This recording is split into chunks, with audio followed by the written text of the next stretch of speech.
Hello, I'm Tony Guida. This is My New York. 50 years ago this month, an uprising inflamed this city and spread around the world. Columbia University students, stirred by the fires of 1968, took over their campus and closed the school. Life magazine called 1968 the year that changed the world. Martin Luther King was assassinated attempting to support striking sanitation workers in Memphis. His death sparked riots in many cities.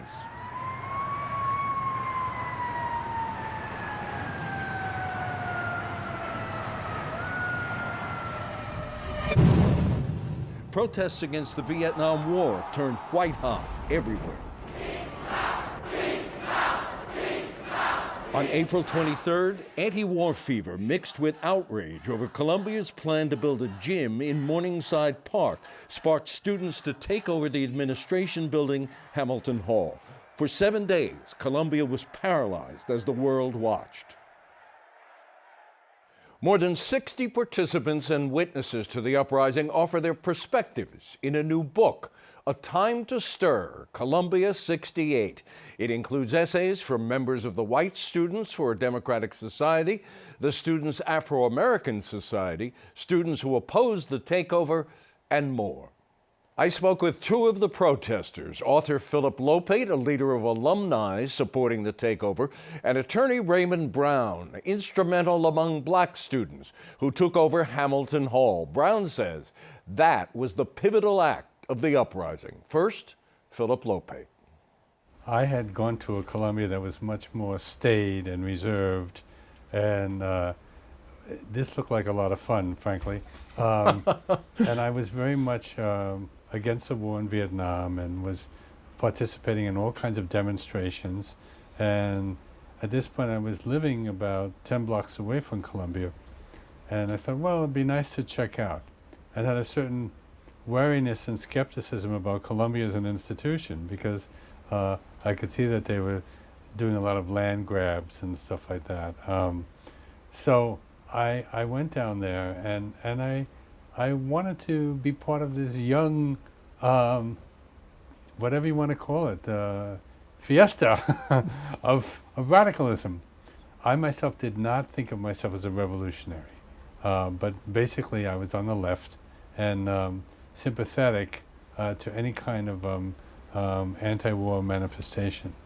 You could say it was opportunism, voyeurism, desire for adventure, but also linking up politically with people who basically were on my side. You mentioned the two issues that underpinned the protest, right. the Vietnam War and Columbia's intention at the time to put a gym in Morningside Park, right.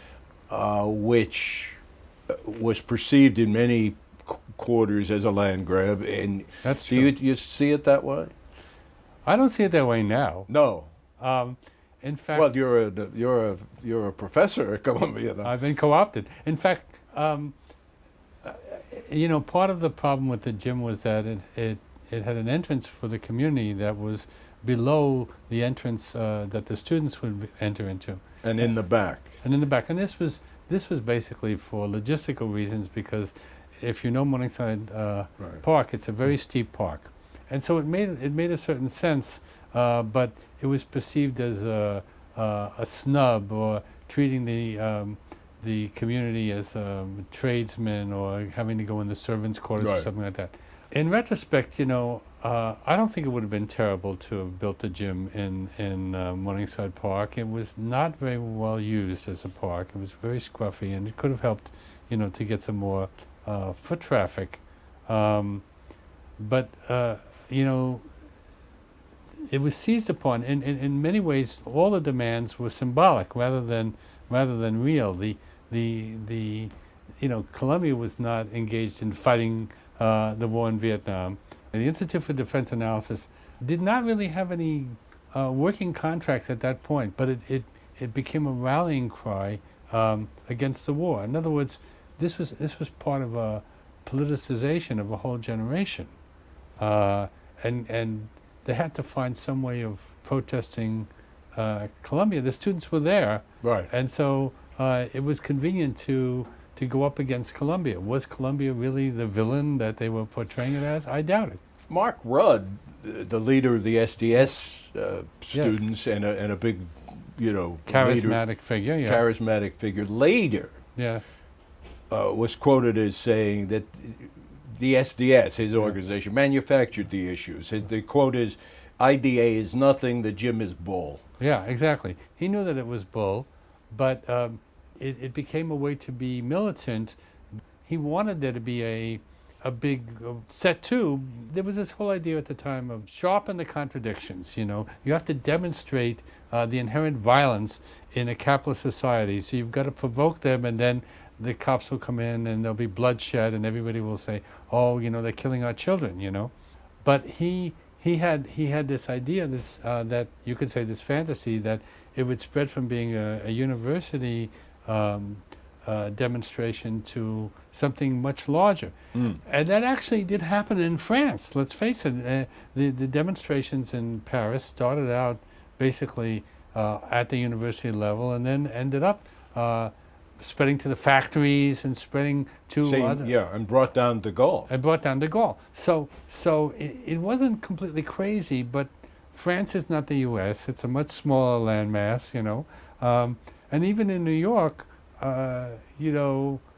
what I saw was that 10 blocks away, nobody really knew what was happening. It wasn't a big deal, And in fact, the demands were basically met. There were three demands, three Exactly. basic. There was the Columbia had to sever its ties from the Institute of Defense Analysis. They had to scrap the gym, and they had to give amnesty to the demonstrators who had occupied the buildings. So in retrospect, all three of these demands were met, but it didn't really make any difference in the larger picture of the anti-war movement or the anti-racism. What did you make of the demands at the time? In retrospect, I wonder why I didn't think about them more. I just went along with it. I was a foot soldier, essentially, and this was a big demonstration. So I, as an alumnus on the left, we kind of got together and formed this group, Alumni for New Columbia, and we were backing the students, basically. Right. And to some degree, we were riding piggyback on their adventure. But I got swept into it, and I became a spokesman for the students and for the alumni, because there was a regular alumni, and they were all saying how horrible all these long hairs were bringing the university to a halt, and they don't even take baths and so on and so forth. I did take baths, but I had long hair. I see. Well, I'm glad to know that. All gone, What can I say? That may be what the kids today call TMI. Yeah. Yeah. What did you make of the black students? Yes. Kicking everybody out of Hamilton Hall, saying this is our demonstration, Right. and the white kids, you have to go somewhere else. Take over other building. What did you make of that? Well, it didn't bother me. I saw a certain logic in it. As has been pointed out, the black students did have ties in the community, and they did see themselves as part of the civil rights movement in a way. Yeah. So they could call in people like Basil Patterson, or Charles Rangel, who were representing the community, and so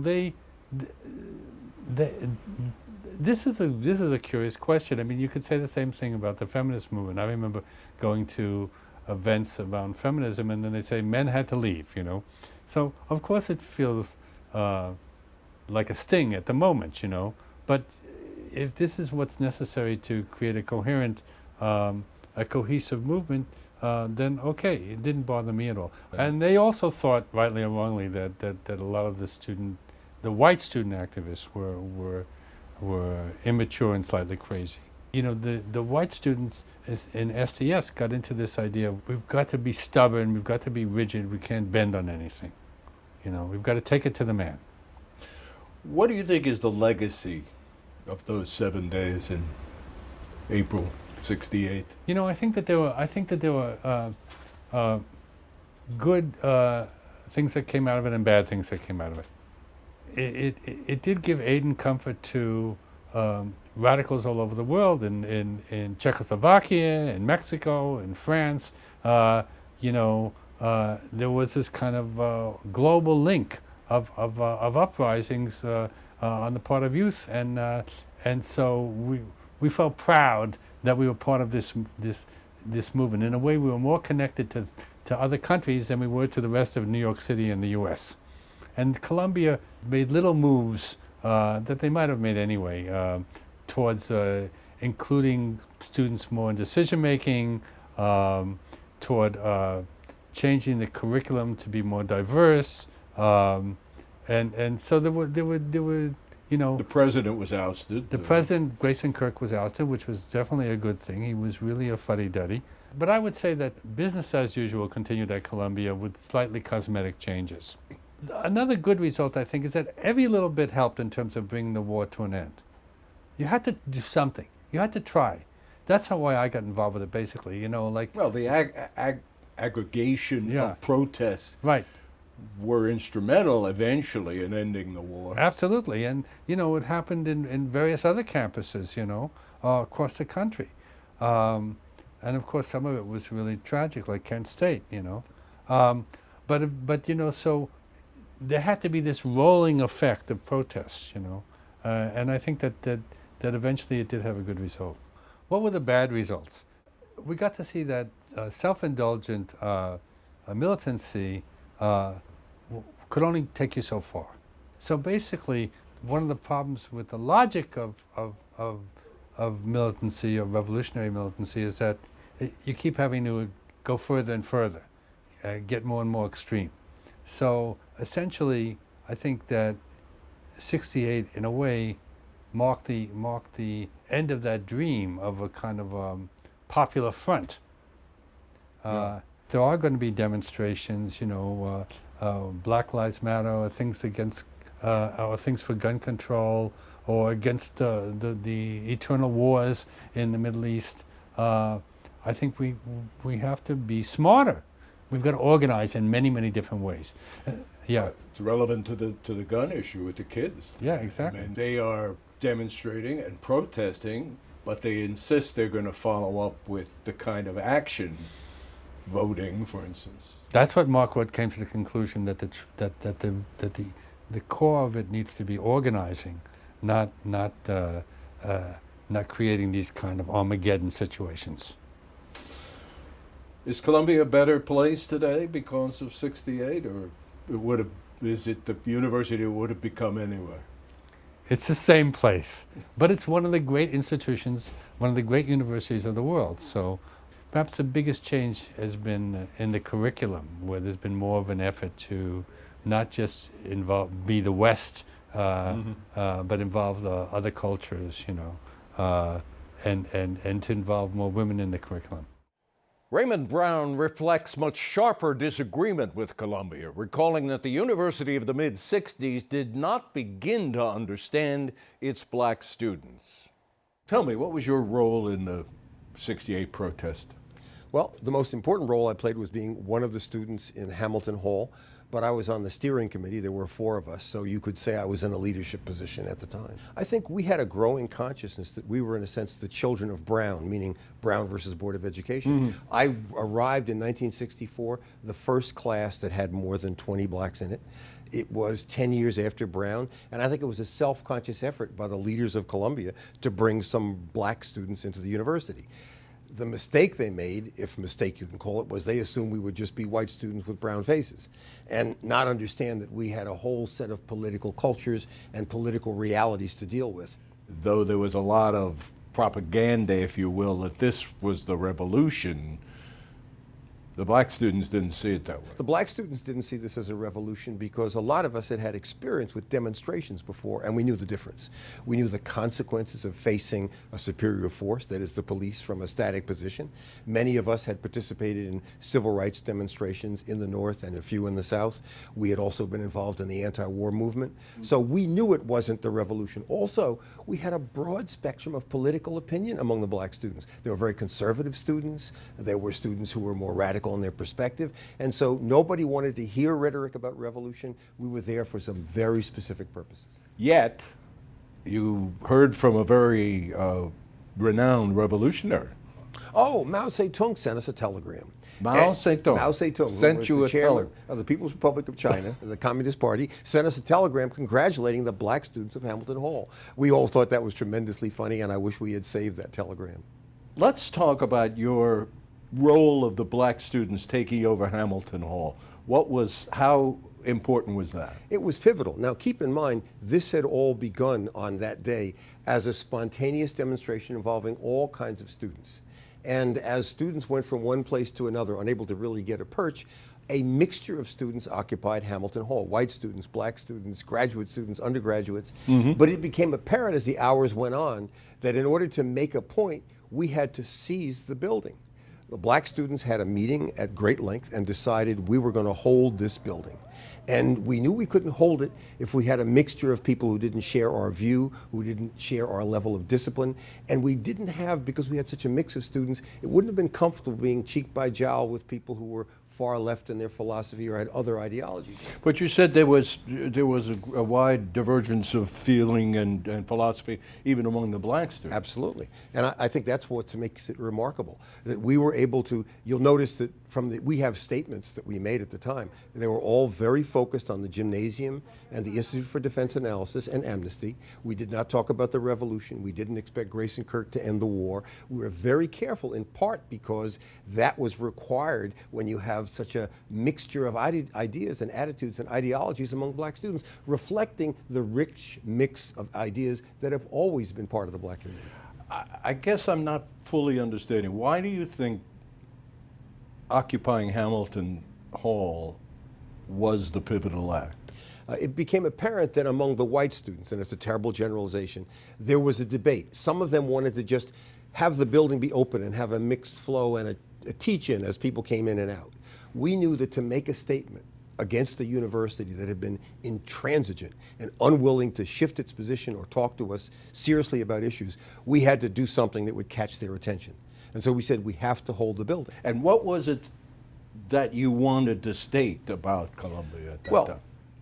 The demands we made were that they should stop having a relationship to the IDA, which was a war-related institute at the university. So it's anti-Vietnam Anti-Vietnam. But the first issue was stop building a gym in Harlem. In other words, this was public land, Morningside Park, which was being taken by the university to build its own gymnasiums. The community itself had agitated against this for years. We'd been part of that movement and agitation. And so it was an issue that was very important to us, paramount. We thought of it, perhaps rhetorically strongly, as a genocidal act, an act of saying we take valuable resources that are held in common and we're going to use it for ourselves because we're a powerful institution. Now keep in mind, the backdrop to this is we were students who every day had to use passes. That is, I would go in the university with you and they would stop me. And these are usually not me. Not you, because you're white. Right. That is the concept. This is sort of unconscious racism. So underpinning the issue of the gym Right. and what you say is Columbia's arrogance about the community and taking public land. Right. I get the sense you felt that there was an arrogance toward the students, Absolutely. the black students. Absolutely. We met with them hundreds of times to talk about the curriculum. There were no black studies program. There were no black history programs. There were very few black professors, no black administrators. And we were on a routine basis, and it may seem small, but every time we walked on campus, the minority security guards would ask us for our passes or our student IDs. Why? Because in their minds, we didn't belong. And so the sense you of being, said earlier that Columbia was active in reaching out to black high school students to come to Columbia. Listen, you're a young man, so you don't remember this. But up till 1954, white supremacy was the official doctrine of American government. Brown, which didn't do much to desegregate schools, which was its ostensible purpose, that decision, it did announce the end of white supremacy as a doctrine. So you had guys like Truman, who were Kennedy people, who had been raised under white supremacy, saying, let's strike a blow by bringing these folks in. That was as far as their consciousness ran. It didn't include absorbing these people into the community, thinking about what they needed. When we would say, why do you have a Western civilization program but nothing about black studies, nothing but African civilization? Why are we not exposing everybody to a broader context? So as a bunch of students, especially those of us who'd been there for 4 years by 68, you had people who had time and time again tried to engage in serious discourse with the leadership at this university and really had been ignored and patronized. So that built some of the fuel, created some sense of cohesion among black students who'd been batting our heads up against this wall. So when an issue like the gym that affected the black community at large came up, we were ready to embrace it. Also keep in mind, this is the civil rights movement. The decision to ask white students to get out of Hamilton Hall, Right. that the black students, we're going to keep this ourselves, you go somewhere else. Right. I was surprised to read in your essay that even 40 years later, that wasn't particularly understood. It wasn't. I didn't come to a lot of the commemorations and commemorative events until the 40th. And the conversation was about the profound sense of hurt that many of the white students, and I don't mean to patronize them, had carried for 40 years. I was shocked. And there were a couple of things that emerged. One was that we saw that as a tactical decision. Tactical in what sense?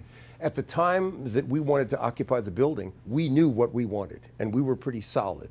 The white students were still debating what they should do. We didn't have time for debate. We had a couple of hours in which to decide whether to barricade the building and force the issue. We were ready to act, they were not. So it was clear that they had to leave. It was the right decision at the time. Nobody really quarrels with that. But what is the subject of some unhappiness is that we seem to have a sense of solidarity and discipline that they didn't have, and that we had a way of communicating for ourselves that led to perhaps a more positive, inclusive experience within our community, and other folks felt excluded on grounds of race. What do you think is the legacy of Columbia 68?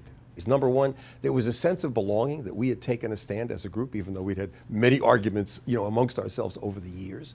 There was a sense of learning the lesson that I will never sit facing a superior force and wait for them to come to me again. I think in a broader sense, Columbia never built that gymnasium in Morningside Park. They had to build it somewhere else. The IDA ties were severed. We actually won. And among the black students, we took no physical casualties, and all charges were eventually dismissed. So I would say it was successful. I wouldn't do it quite that way again in the modern era, but I think the lesson is that there has to be resistance. You have to understand the levers of power. Look at what these kids from this school in Florida have done. The first thing they did was to reach out to kids from inner cities. And the demonstrations about gun violence in the United States reflect sophistication that far surpasses anything we thought about. They've targeted specific legislative objectives. They've fought back against media personalities who've insulted them in very artful ways. So you have to change tactics with time. Nobody had done what we had done before, and so we were pioneers in terms of those tactics and strategy. And remember, kids at Orangeburg and Claflin State and other schools were killed for engaging in demonstrations during this very same era. So that's a tactic that has high risks associated with it, and I guess you have to learn to adapt and change. In terms of success, was Columbia itself as a university changed? I believe the university spends more time engaging with the community before it embarks on new projects. And I think the curriculum has changed. The faculty has changed. It wasn't all due to what we did, but certainly it was an eye-opening experience for administrators there and around the country. What about the end of the protest, having the police come in, and there was a certain violence about that? It was inevitable. We were very disciplined. We had actually had communications through Bill Booth. There were tunnels under the university, so they promised they wouldn't use tear gas, they promised they wouldn't come through the tunnels, and they promised that Chief Waite, who we knew, who was a West Indian, a black man, would lead the police. Well, he led the police. They did come through the tunnels, and there was some tear gas, but not a lot. We had trained to deal with that. But we were very disciplined, and one of our concerns was that none of our people got hurt. Now, with respect to the white students, many of whom were less disciplined and less protected by other elements in the community, it was wild. And one white cop told me, I don't think I've ever said this before, he was booking me, and he said, I can understand you black kids complaining about stuff, but these white kids have the opportunity of a lifetime to go to an elite university.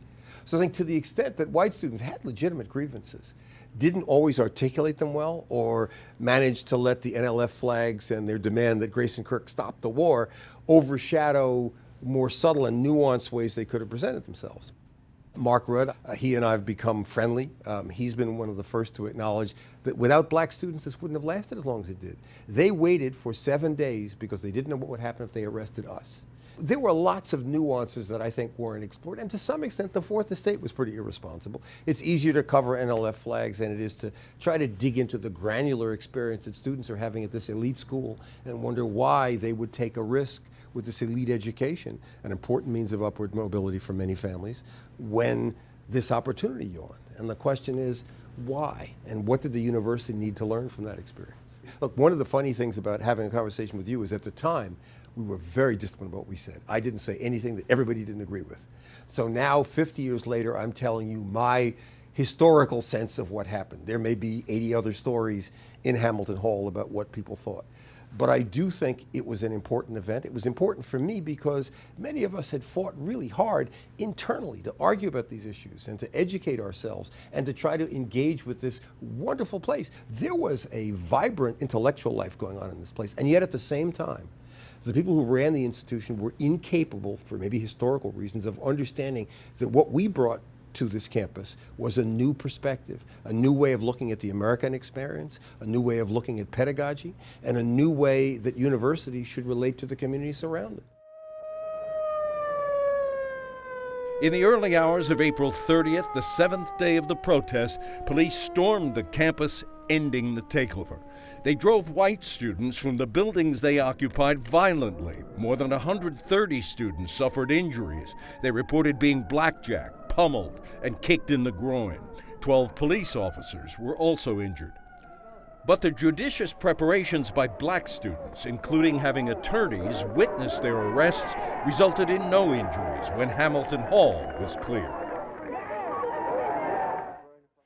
If you'd like further perspective on the uprising at Columbia 50 years ago, I recommend the book, A Time to Stir, Columbia 68. And my special thanks to Jocelyn Wilk, the archivist of Columbia University's Rare Book and Manuscript Library, for the archival photos that you saw. Thank you for watching the program. We will see you next time.